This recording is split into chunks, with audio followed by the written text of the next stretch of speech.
C'est parti pour cette édition du soir. Le titre.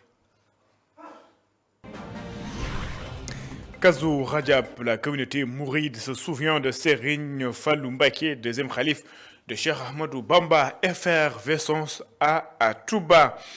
Et puis, à Sébikotan, le collectif Tahaou Souniou Momel dénonce le mutisme des autorités vis-à-vis de leur situation. Ces derniers continuent de réclamer l'aménagement des deux sites de recasement et le paiement des primes d'accompagnement après la mise en œuvre de la phase 2 du train express régional. Gel de l'importation de l'oignon. Certains commerçants n'approuvent pas la mesure. Ils craignent une pénurie avant l'arrivée même sur le marché de l'oignon local. Et puis en sport, le Sénégal connaît désormais ses adversaires pour la CAN. Coupe d'Afrique des Nations 2025 au Maroc. Le Sénégal est logé dans la poule D en compagnie de la République démocratique du Congo, du Bénin, du Botswana.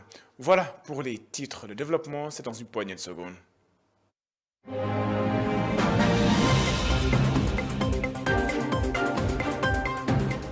Bonsoir et bienvenue. Tout d'abord, cette information, Abou Diallo, activiste et chroniqueur dans une chaîne de télévision, a été condamné à 3 mois de prison avec sursis.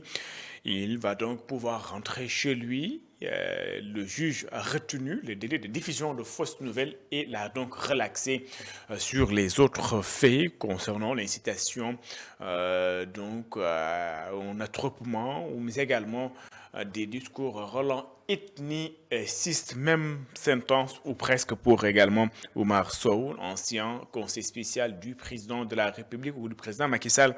Il a été condamné à 4 mois avec sursis. Il a également été relaxé des autres charges. Le juge a retenu contre lui le délit de diffusion de fausses nouvelles pour Abou Diallo, l'incitation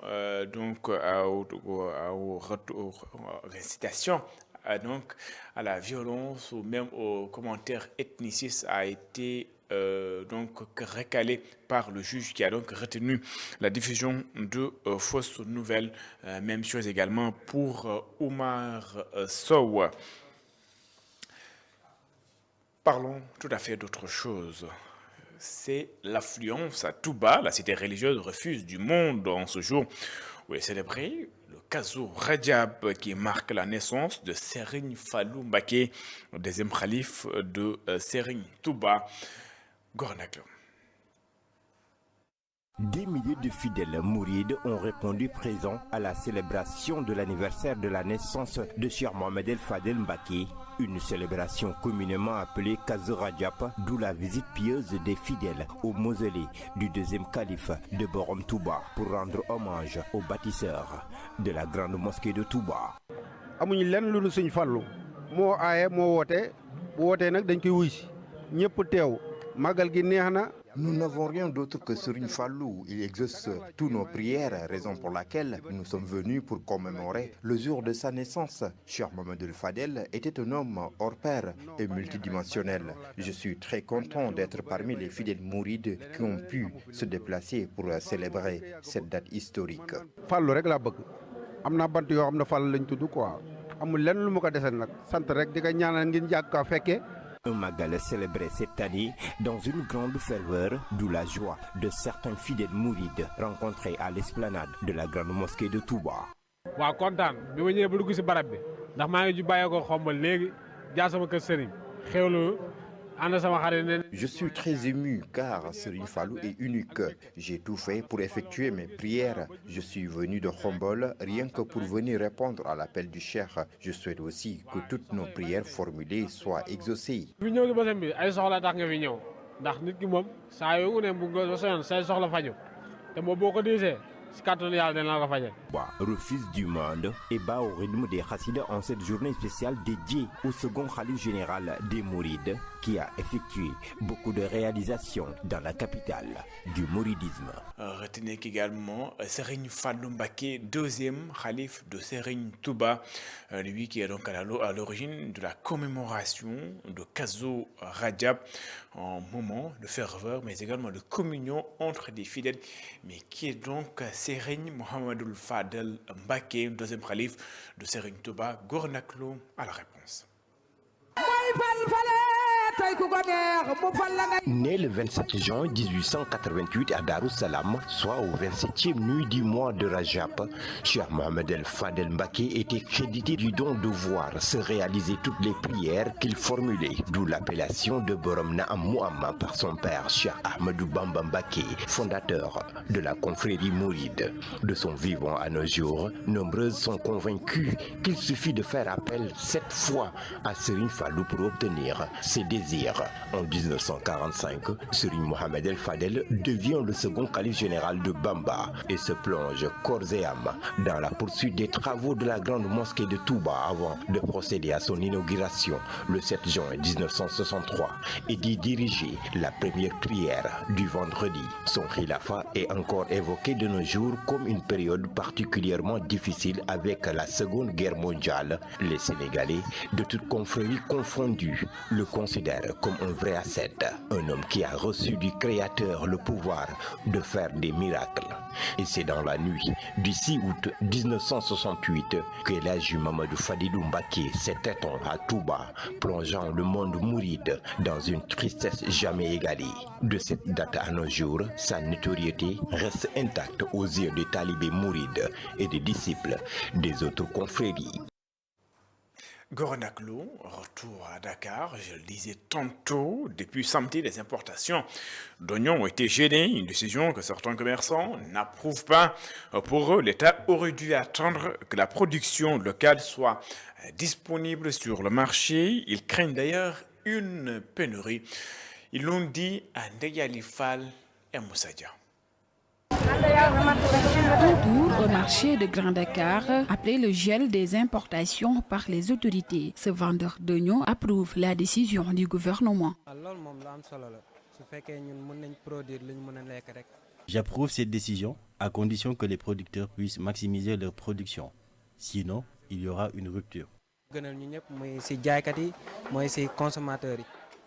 Pour ce commerçant, il désapprouve cette décision, estimant que les stocks locaux ne sont pas encore disponibles pour répondre à la demande.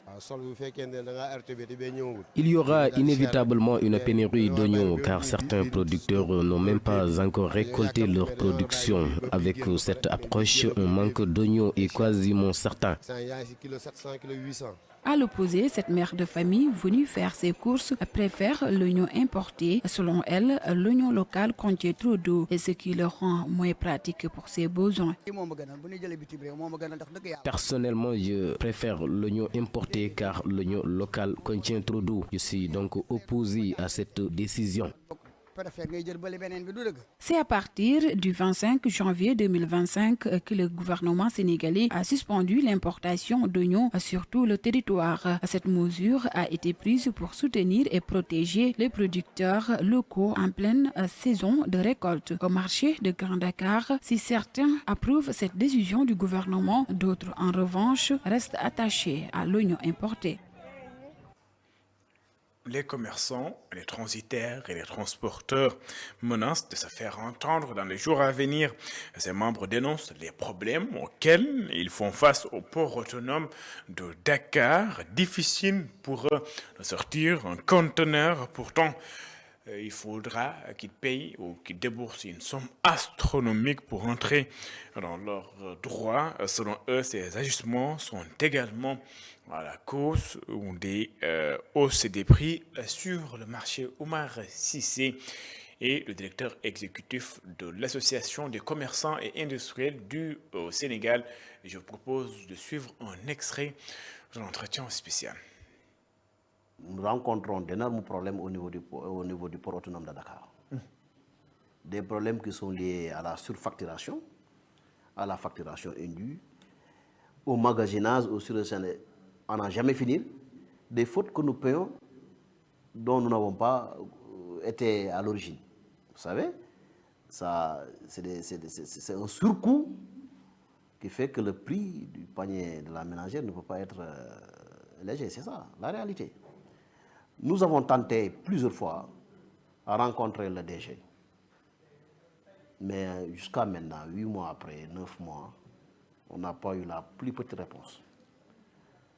C'est pourquoi le collectif qui compose les commerçants, les transitaires et les transporteurs, en tout cas dans les jours qui viennent, compte tenir un point de presse pour alerter.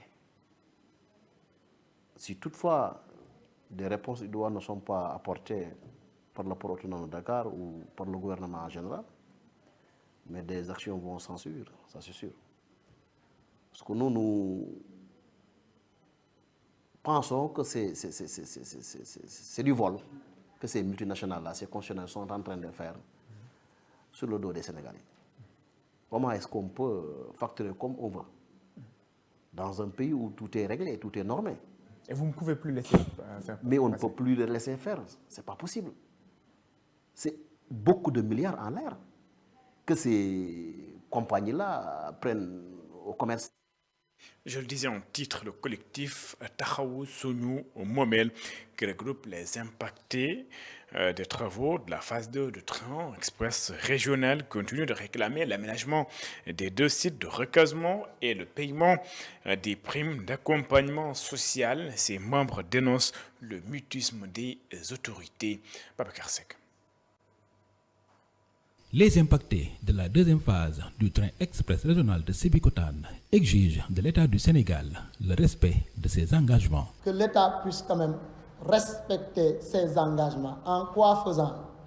En aménageant de manière définitive les 2 sites avec toutes les commodités qui ici, la voirie, l'assainissement, l'accessibilité qui mène vers les 2 sites, mais aussi amener l'État à payer les primes d'accompagnement social, les primes de vulnérabilité, mais aussi les pertes de revenus locatifs.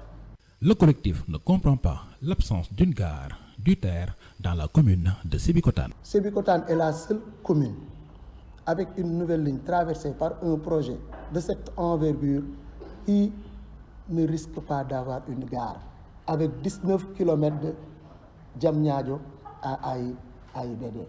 Et ça, vraiment, nous tenons à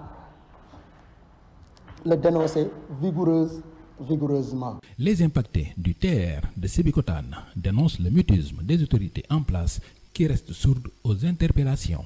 L'ancien régime avait l'habitude de répondre à nos courriers qu'on leur transmettait.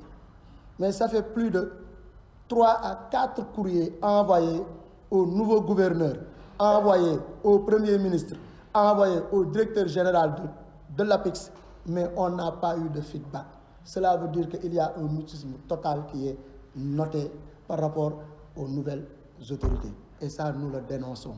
Les impactés du terre demandent aussi à l'État l'octroi de titres fonciers pour sécuriser les sites de recasement.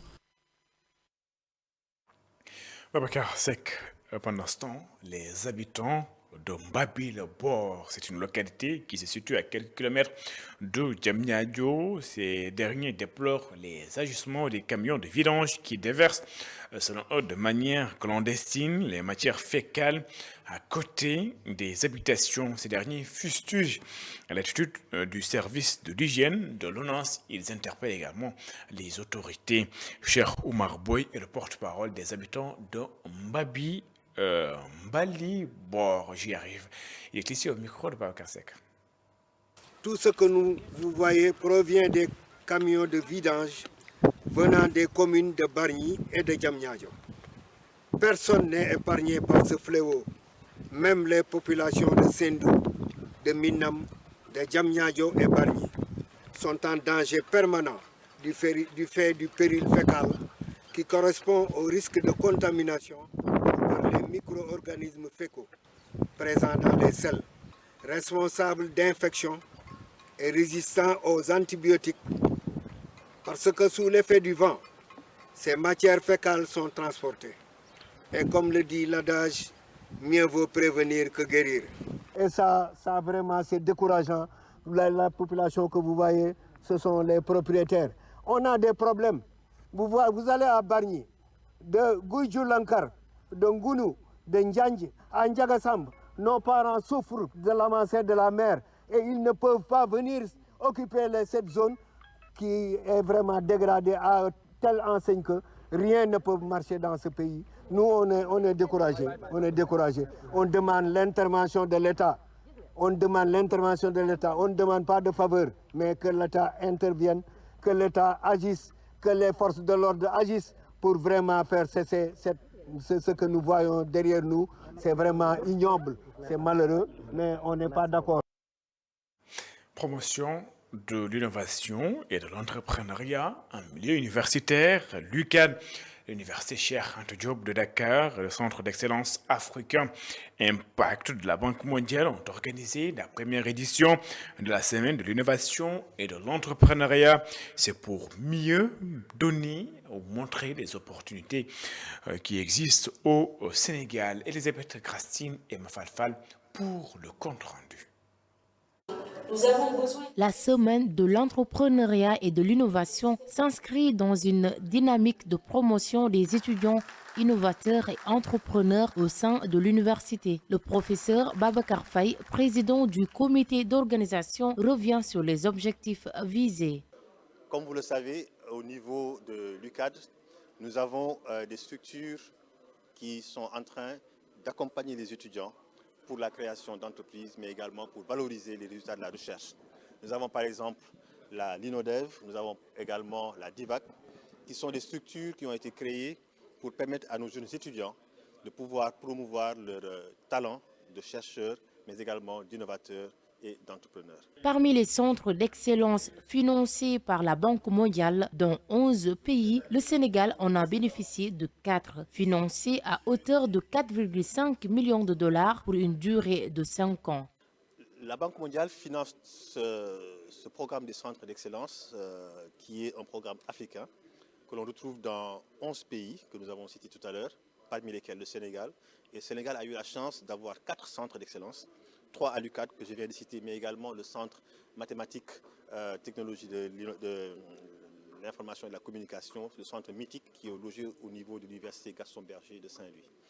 Ces centres donc sont financés à hauteur d'environ 4,5 millions de dollars sur une durée de 5 ans, avec comme activité de soutenir les universités dans la formation et dans la recherche. Cette semaine d'activités et d'échanges répond à des attentes particulières, notamment renforcer les liens avec les structures étatiques soutenant l'entrepreneuriat et encourager les étudiants innovateurs. Une semaine qui est importante parce qu'elle permet d'abord de mettre en valeur la capacité de nos étudiants qui sont des innovateurs mais également des entrepreneurs, mais également de les mettre en collaboration avec les structures de financement et d'accompagnement.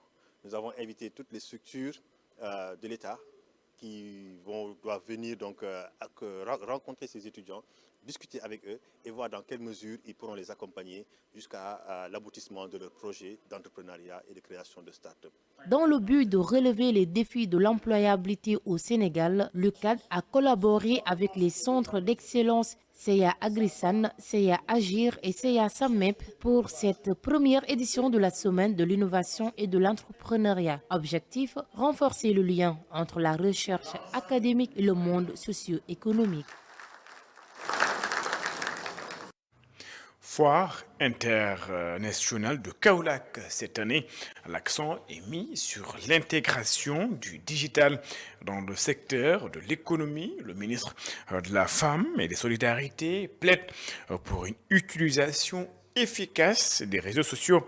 C'est pour booster les chiffres d'affaires des entrepreneurs. C'est Koudialou. Venu représenter le ministre de l'Industrie et du Commerce, Ibrahima Thiam, secrétaire d'État chargé du développement des PME et PMI, se félicite de l'ouverture de la foire internationale de Kaolack.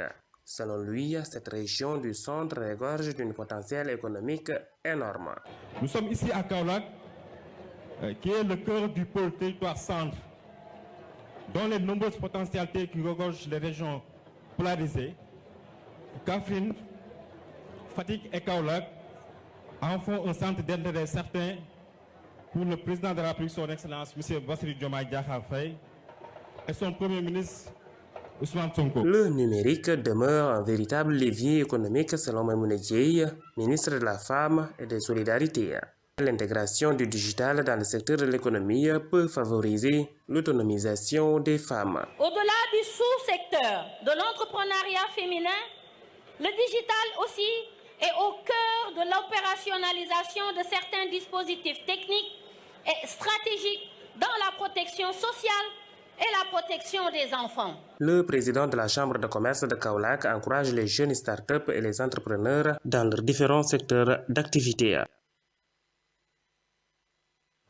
Et puis pendant ce temps, le directeur régional des douanes du Sud a supervisé à Ziguinchor une opération d'incinération de produits prohibés d'une valeur de 445 millions de francs CFA. Les forces de défense et de sécurité restent engagées dans la lutte contre le trafic illicite. Voici le colonel Marlon Djedjou. Il est ici au micro de Hassan Ba et Laure Sambo. En exécution de notre programme de la GID prévu cette année à Ziguinchor, nous allons tout à l'heure procéder à l'incinération de marchandises prohibées saisies par la subdivision des douanes de Ziguinchor. Ces marchandises sont constituées de 3 tonnes 439 kg de chanvre indien, de 22 kg de graines de chanvre indien, dont l'eau de médicaments d'une valeur l'eau de médicaments contrefaisants d'une contre-valeur de 86 millions. Mais je suis dans l'eau de billets noirs saisis d'une contre-valeur de 140 millions. Le tout donc d'une contre-valeur de 445 millions. Ces résultats qui, à côté de ceux de la gendarmerie et de la police, des eaux et forêts, et à côté des activités de destruction de vastes champs de chanvre indien ici au niveau de la région, démontrent l'ampleur malheureusement de ce trafic au niveau de la région. Ce sont des saisies qui datent de 2019 à 2024. Et donc parfois à Ziguinchor, parfois dans des zones plus reculées, et parfois même en collaboration avec les autres forces de défense et de sécurité, telles que l'armée qui est un peu présente dans certaines zones. À Saint-Louis, la journée internationale des douanes a été célébrée dans la capitale du Nord par les soldats de l'économie qui se réjouissent d'ailleurs d'avoir pu collecter au cours de l'année 2024 14 milliards de francs CFA. Un record pour la douane du Nord. Le commandant Baba Djei et de la subdivision des douanes de Saint-Louis et Hassan Sall, gouverneur de Saint-Louis, sont ici au micro de Momar Alissignon et de Mokhtar Seck. Pour l'année 2024, la direction régionale du Nord a réalisé des performances jamais égalées, donc, qui se chiffrent à hauteur de plus de 14 milliards de francs CFA. Donc réalisé par les unités de la direction régionale du Nord, qui au cours de l'année 2024 quand même se sont donné corps et âme pour pouvoir atteindre cet objectif. Nous abritons la direction régionale Nord de la douane, qui abat un travail de titan et qui vit le thème de cette année. Le thème, nous le savons tous, une douane qui concrétise ses engagements en matière d'efficacité, de sécurité et de prospérité. Notre douane à nous symbolise ce thème, parce qu'en termes d'efficacité, de par sa contribution au budget de l'État, à travers des résultats hautement appréciables, notre douane a fini de démontrer son efficacité. En termes de sécurité également, notre douane et les hommes qui la composent assurent une sécurité permanente aux frontières. Vous allez dans les villages les plus reculés, vous allez à la frontière, vous y trouverez les douaniers.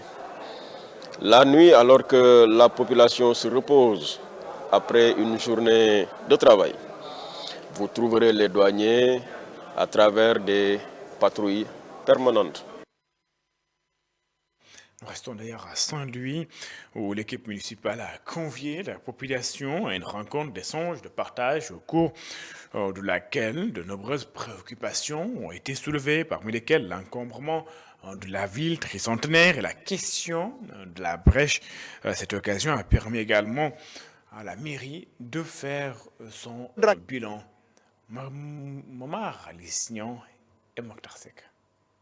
La commune de Saint-Louis vient d'organiser une réunion de partage et d'échange avec les différentes couches de la population. Une rencontre au cours de laquelle l'équipe municipale a fait l'état des lieux sur ses différentes réalisations. Nous avons profité de ce moment pour faire l'état des lieux.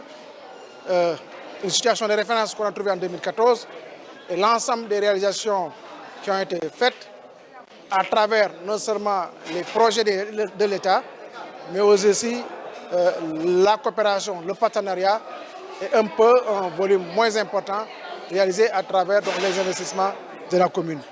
Et ce que nous avons retenu, en tout cas, ce qui est ressorti sur une satisfaction des populations, en attendant que le document de synthèse puisse être mis à disposition. Ces échanges devront aboutir à la mise en place d'un comité consultatif qui va se charger de faire le suivi de certaines préoccupations comme la brèche. Ce que nous comptons faire pour la suite, c'est créer une dynamique qui va permettre les Saint-Louisiens de se regrouper autour d'un comité consultatif. Et ce comité-là aura pour mission principale de porter certains plaidoyers, préoccupations majeures des Saint-Louisiens, dont la brèche. Vous savez, l'État sortant a eu à faire le dragage de la brèche. Mais malheureusement, en fait, le suivi qu'il fallait n'a pas été réalisé parce qu'il faut entretenir la brèche. C'est un milieu un petit peu dynamique, c'est des sables mouvants, ça bouge, etc., des courants forts. Donc il faut entretenir cet espace-là. Malheureusement, l'entretien par des dragages réguliers n'a pas été réalisé et aujourd'hui, il faut redraguer parce que moi, je ne vois pas une autre alternative. Récemment, il y a des pêcheurs qui ont perdu la vie. Et si ça connaît ainsi, vraiment, ce sera catastrophique. Par ailleurs, la commune a profité de l'occasion pour annoncer le démarrage prochain des travaux de réhabilitation du stade Mawadouad pour permettre à la Linguère de jouer ses matchs à domicile. Et puis en mot de sport, avant de nous quitter, tirage au sort de la Coupe d'Afrique des Nations, le Sénégal connaît désormais donc ses adversaires pour cette Coupe d'Afrique des Nations CAN 2025. Il s'agit bien sûr de la République démocratique du Congo. Le Sénégal logé donc dans la poule D. Le Sénégal va faire face à la République démocratique du Congo, au Bénin et au Botswana. Les Lions vont donc affronter ces trois équipes lors de la Coupe d'Afrique des Nations CAN 2025. Ce sera bien sûr au Maroc. C'est d'ailleurs cette note du sport qui m'a fait cette édition. Merci de l'avoir suivi. Excellente suite de programmes sur les antennes d'ITV. Au revoir.